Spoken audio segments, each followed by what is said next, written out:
ಸಿದ್ದರಾಮಯ್ಯನವರ ಸರ್ಕಾರ ಬಡವರ ಪರವಾಗಿ, ಮಹಿಳೆಯರ ಪರವಾಗಿ, ರೈತರ ಪರವಾಗಿರುವಂಥ ಸರ್ಕಾರ. ಸೊ ನೋಡೋಣ, 16ನೇ ದಾಖಲೆ ಬಜೆಟ್ಟು ಎಲ್ಲರನ್ನೂ ಒಳಗೊಂಡಂಥ ಒಂದು ಸಮಗ್ರ ಬಜೆಟನ್ನು ಮಂಡನೆ ಮಾಡ್ತಾರೆ ಅನ್ನೋಂಥ ವಿಶ್ವಾಸ. ಮೇಡಮ್, ಇಲಾಖೆದು ಕಳೆದ ಬಾರಿ ಅನುದಾನ ಸಹ ಖರ್ಚಾಗಿಲ್ಲ. 6 ತಿಂಗಳಿಂದ 3 ತಿಂಗಳಿಂದ ಬಾಕಿ ಉಳ್ಕೊಂಡಿದೆ ಅಂತ ಆರೋಪ ಇದೆ. ಈ ಬಾರಿ ಹೆಚ್ಚುವರಿ ಅನುದಾನ ಸಿಗುತ್ತಾ ಮತ್ತು ಒಟ್ಟಿಗೆ ಎಲ್ಲನೂ ಕ್ಲಿಯರ್ ಮಾಡ್ತೀರಾ? ನೋಡಿ, ಒಂದು ಮಾತನ್ನೇ ಹೇಳಲಿಕ್ಕೆ ಬಯಸ್ತೇನೆ. ನನ್ನ ಇಲಾಖೆ ಇಷ್ಟು ವರ್ಷ ಬೇರೆ ಇತ್ತು.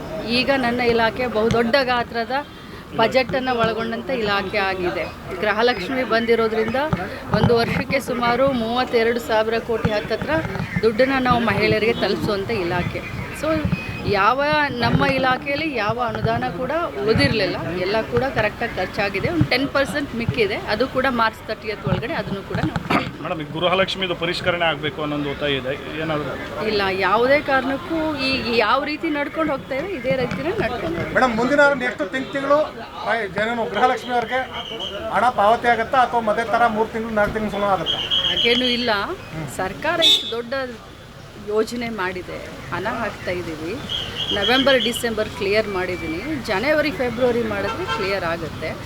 ಒಂದು 10 ದಿನ 15 ದಿನ ಹೆಚ್ಚು ಕಡಿಮೆ ಆಗ್ಬೋದೆ. ಆದರೆ ನೀವು ಮಹಾರಾಷ್ಟ್ರದ್ದು ನೋಡಿ, ಮಹಾರಾಷ್ಟ್ರದ್ದು ಕೇಳಿ. ಲಾಡ್ಲಿ ಬಹನ ಅಂತ ಹೇಳಿ ಎಲೆಕ್ಷನ್ಕಿನ್ನ ಮುಂಚೆ 2 ತಿಂಗಳ ದುಡ್ಡನ್ನು ಹಾಕಿದ್ರು. ತಮಗೆಲ್ಲರಿಗೂ ಗೊತ್ತಿದೆ. ಲಾಡ್ಲಿ ಬಹನ ಯೋಜನೆಯಿಂದ ಗೆದ್ದೂ ಬಂದರು. ಈಗ ಹಣನೇ ಹಾಕ್ತಾ ಇಲ್ಲ. ಅದು ಕೂಡ ಮಾಧ್ಯಮದ ಎದುರುಗಡೆ ಬರಬೇಕಲ್ಲ. ಮಹಾರಾಷ್ಟ್ರದಲ್ಲಿ ಲಾಡ್ಲಿ ಬಹನಕ್ಕೆ ಹಣನೇ ಇಲ್ಲ. ಇಲ್ಲಿ BJP ಅವರು ದೊಡ್ಡದಾಗಿ ಕ್ವಶನ್ ಕೇಳ್ತಾರೆ, 6 ತಿಂಗಳಿಂದ ಹಾಕಿಲ್ಲ, ಅಷ್ಟು ದಿನದಿಂದ ಹಾಕಿಲ್ಲ ಅಂತ. ಕರೆಕ್ಟಾಗಿ ಕರ್ನಾಟಕ ರಾಜ್ಯದಲ್ಲಿ ಗೃಹಲಕ್ಷ್ಮಿ ಹಣ ಅವ್ರ ಮನೆಗೆ ತಲುಪ್ತಾ ಇದೆ. ಆದರೆ ಅದೇ ಮಹಾರಾಷ್ಟ್ರದಲ್ಲಿ ಇಲೆಕ್ಷನ್ಕಿನ್ನ ಮುಂಚೆ ಮಾಡಿದರು. ಇಲೆಕ್ಷನ್ ಆದಮೇಲೆ ಯೋಜನೆ ನಿಂತಿದೆ. ಇದು ಸಿದ್ದರಾಮಯ್ಯ ಕೊನೆ ಬಜೆಟ್ ಅಂತ ವಿಪಕ್ಷಗಳು ಹೇಳ್ತಾ ಇದ್ದಾರೆ.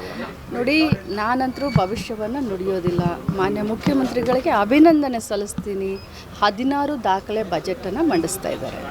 ಮೇಡಮ್, ಈ ಬಾರಿ ಬಜೆಟ್ ಆದ ನಂತರ ಅಥವಾ ಇನ್ನು ಈ ವರ್ಷದ ನಂತರ ಸಚಿವ ಸಂಪುಟ ಪುನರ್ರಚನೆ ಆಗುತ್ತೆ ಅಂತ ಕೆಲವರಿಗೆ ಇದು ಕೊನೆಯ ಸಚಿವ ಸಂಪುಟ ಅಥವಾ ಅದು ಬಜೆಟ್ ಆಗುತ್ತೆ ಅಂತ ಗೊತ್ತಿಲ್ಲ. ತುಂಬ ಒಂದು ಒಳ್ಳೆಯ ದಿನ ಇವತ್ತು. ಈ ಸಂದರ್ಭದಲ್ಲಿ ನಾನೇನು ಮಾತನಾಡಲಿಕ್ಕೆ ಹೋಗೋದಿಲ್ಲ. ಯಾಕಂತಂದರೆ ನಮ್ಮ ಕಾಂಗ್ರೆಸ್ ಪಕ್ಷದಲ್ಲಿ ಒಂದು ಶಿಸ್ತಿದೆ.